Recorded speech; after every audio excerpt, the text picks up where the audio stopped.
नमस्कार। सविनय अवज्ञा आंदोलन और गांधी इरविन समझौता भारतीय इतिहास की ये वो पन्ने हैं जो यूपीएससी जैसी प्रतियोगी परीक्षाओं के लिए हमेशा बहुत अहम रहे हैं। तो आज की इस चर्चा में हम इन जटिल ऐतिहासिक घटनाओं को बिल्कुल उसी स्ट्रक्चर में डिकोड करेंगे जिसकी डिमांड एग्जाम्स में होती है। चलिए शुरू करते हैं। अब सीधा टॉपिक पर आते हैं, लेकिन आगे बढ़ने से पहले एक छोटा सा टेस्ट। क्या हमें सच में पता है कि इस विशाल जन आंदोलन को शुरू करने वाले वो ट्रिगर पॉइंट्स क्या थे? प्रीलिम्स में अक्सर ऐसे ही घुमा फिराकर सवाल बनते हैं ना। खैर, इसका सटीक जवाब हमें आगे इस चर्चा में मिलने ही वाला है। तो हमारी अप्रोच क्या होगी? हम एकदम बेसिक से शुरू करेंगे, यानी कारणों और पृष्ठभूमि से। फिर दांडी मार्च, उसका फैलाव, गांधी इरविन समझौता, इसके इम्पैक्ट्स, और आखिर में असहयोग आंदोलन के साथ इसकी एक क्रिटिकल तुलना। देखा जाए तो ये पूरा का पूरा फ्लो मेंस के एक बेहतरीन आंसर का परफेक्ट स्ट्रक्चर है। कहानी की शुरुआत होती है बैकग्राउंड और कारणों से, मतलब वो प्रॉब्लम वाला फेज। हमें उन खास आर्थिक और राजनीतिक वजहों को समझना होगा जिन्होंने पूरे देश में असंतोष की आग लगा दी थी। आखिर ऐसा क्या हो रहा था उस वक्त? देखिए, सबसे बड़ा टर्निंग पॉइंट का साइमन कमीशन का फेल होना। इसके बाद ना देश का मूड पूरी तरह बदल गया था। डोमिनियन स्टेटस वाली पुरानी मांग को पीछे छोड़ दिया गया और 1929 के ऐतिहासिक लाहौर अधिवेशन में, जहां जवाहरलाल नेहरू अध्यक्ष थे, कांग्रेस ने एक सुर में कहा, पूर्ण स्वराज, यानी अब पूरी आजादी से कम कुछ भी मंजूर नहीं। लेकिन मार्च शुरू करने से ठीक पहले गांधी जी ने एक मास्टर स्ट्रोक खेला। उन्होंने वायसराय लॉर्ड इरविन के सामने 11 बहुत ही स्पेसिफिक मांगे रख दी। इनमें नमक टैक्स हटाना, सेना का खर्च आधा करना, भू राजस्व कम करना और राजनीतिक कैदियों को छोड़ना शामिल था। अब सोचिए, उन्होंने ऐसा क्यों किया? क्योंकि इसके जरिए उन्होंने पूर्ण स्वराज जैसे बड़े राजनीतिक लक्ष्य को एक आम किसान की रोजमर्रा की परेशानियों के साथ बड़ी ही चालाकी से जोड़ दिया था। अब आते हैं एजिटेशन या आंदोलन वाले फेस पर। देखते हैं कि ये सारा गुस्सा और असंतोष आखिरकार ऐतिहासिक दांडी मार्च के रूप में जमीन पर कैसे उतरा। इस टाइमलाइन पर एक नज़र डालिए। प्रीलिम्स के लिए ये बहुत बहुत क्रूशियल है। पूर्ण आज़ादी की घोषणा से लेकर गांधी जी की गिरफ्तारी और फिर समझौते तक ये पूरा घटनाक्रम बहुत तेज़ी से आगे बढ़ा था। इसका क्रोनोलॉजिकल ऑर्डर दिमाग में एकदम क्लियर होना चाहिए। चलिए, कुछ हार्ड फैक्ट्स की बात करते हैं जो अक्सर पूछ लिए जाते हैं। साबरमती आश्रम से दांडी तक की ये दूरी, बिल्कुल सटीक बात करें तो 240 मील थी, और 60 साल से ज्यादा की उम्र में गांधी जी ने ये पूरी दूरी पैदल ही तय की थी। और शुरुआत में उनके साथ कितने लोग थे?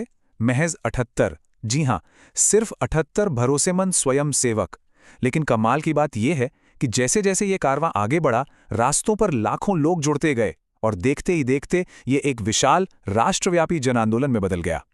ये थका देने वाली यात्रा पूरे 24 दिनों तक चली और फिर आया 6 अप्रैल 1930 का दिन। दांडी के तट पर मुट्ठी भर नमक बनाकर वो मशहूर औपनिवेशिक कानून तोड़ा गया। अब नमक ही क्यों चुना गया? क्योंकि नमक पर टैक्स लगाना हर गरीब भारतीय की थाली पर सीधा वार था।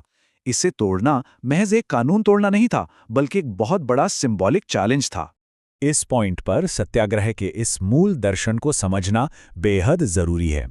देखिए, रणनीति अब बदल चुकी थी। अब बात सिर्फ असहयोग या नॉन कोऑपरेशन की नहीं थी, बल्कि एक्टिव तरीके से और पूरी शांति के साथ अन्यायपूर्ण ब्रिटिश कानूनों को तोड़ने की थी। सविनय अवज्ञा का कोर आइडिया ही यही था। अब जो बात सबसे ज्यादा दिलचस्प है वो ये कि दांडी में उठी उस एक छोटी सी चिंगारी ने कैसे पूरे के पूरे भारतीय उपमहाद्वीप में आग लगा दी। आइए इसके प्रसार को समझते हैं। इस स्केल को देखिए, ये सच में हैरान करने वाला है। इस आंदोलन की पहुंच इतनी व्यापक थी कि इसमें महिलाओं, छात्रों, आदिवासी समुदायों और यहां तक कि फैक्ट्री मजदूरों ने भी बढ़ चढ़ के हिस्सा लिया। सही मायनों में ये एक मास मोबिलाइजेशन था। एग्जाम के नजरिए से इन प्रमुख क्षेत्रीय चेहरों को बिल्कुल मत भूलिएगा। तमिलनाडु में सी राजगोपालाचारी, मालाबार में के केलप्पन और धरसाना में सरोजनी नायडू। इन सब ने अपने अपने इलाकों में नमक कानून तोड़ने का नेतृत्व किया और इसके साथ ही विदेशी कपड़ों और ब्रिटिश अदालतों का पूरे देश में जबरदस्त बहिष्कार भी चलता रहा। इस भारी दबाव के बाद अब हम पहुंचते हैं रेजोल्यूशन फेज पर, यानी वो दौर जब कूटनीतिक बातचीत शुरू हुई और गांधी इरविन समझौते की नींव पड़ी। अगर हम एकदम निष्पक्ष और एनालिटिकल नजरिए से देखें तो साफ पता चलता है कि दोनों ही पक्षों को थोड़ा थोड़ा झुकना पड़ा था। भारतीय राष्ट्रीय कांग्रेस और ब्रिटिश सरकार दोनों ने ही कुछ मांगे मानी और कुछ पर समझौता किया। ये एक classic give and take situation थी। 5 मार्च 1931 को फाइनली दिल्ली समझौता हुआ। इसके नतीजे क्या रहे? सविनय अवज्ञा आंदोलन रोक दिया गया, शांतिपूर्ण धरने की इजाजत मिल गई और घरेलू इस्तेमाल के लिए नमक बनाने की छूट भी मिली। साथ ही कांग्रेस गोलमेज सम्मेलन में जाने के लिए राजी हो गई। ये एक बहुत बहुत बड़ी प्रतीकात्मक जीत थी। क्यों? क्योंकि इतिहास में पहली बार ब्रिटिश सरकार ने भारतीयों के साथ बराबरी के दर्जे पर बैठकर बातचीत की थी। अब यहां हम थोड़ा रुककर विश्लेषण करेंगे, क्योंकि मेंस एग्जाम में अक्सर इस पूरे आंदोलन का क्रिटिकल इवैल्यूएशन पूछा जाता है। हमें इसके इम्पैक्ट्स और इसकी सीमाओं दोनों को बारीकी से तौलना होगा। इम्पैक्ट का अंदाजा इसी बात से लगा लीजिए कि ब्रिटिश सरकार ने कितनी क्रूरता से इसे कुचला। 90,000 से ज्यादा कार्यकर्ताओं को जेल में डाल दिया गया। लेकिन इस दमन का उल्टा असर हुआ। इसने पूरी दुनिया का ध्यान भारत की आज़ादी की लड़ाई की तरफ खींच लिया। लेकिन हर बड़े आंदोलन की तरह इसकी भी कुछ सीमाएं थीं जिन्हें एनालाइज करना हमारे लिए क्रूशियल है।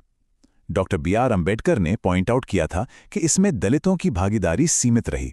इसके अलावा बीच बीच में कुछ हिंसक घटनाएं भी हुईं, और सबसे बड़ी बात, पूर्ण स्वराज का जो अल्टीमेट गोल था वो तुरंत हासिल नहीं हो सका।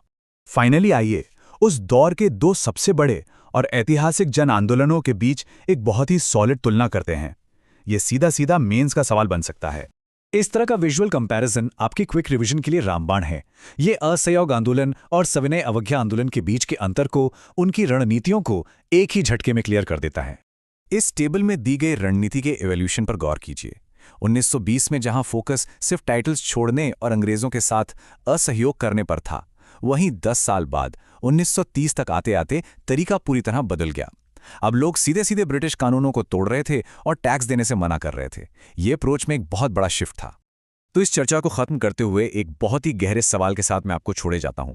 जरा सोचिए, सविनय अवज्ञा आंदोलन की इस शानदार विरासत ने और इस कूटनीतिक जीत ने ब्रिटिश सत्ता के शक्ति संतुलन को हमेशा के लिए कैसे बदल दिया, और कैसे इसने 1942 के भारत छोड़ो आंदोलन के लिए आखिरी मंच तैयार किया। इस पर विचार जरूर कीजिएगा। आज की इस चर्चा में बस इतना ही। अच्छे से पढ़ते रहिए और अपनी तैयारी को मजबूत बनाते रहिए। ऐसी ही वीडियो के लिए हमें लाइक, शेयर, कमेंट और सब्सक्राइब जरूर करें, और ये भी बताइए कि किस टॉपिक पर वीडियो बनाएं।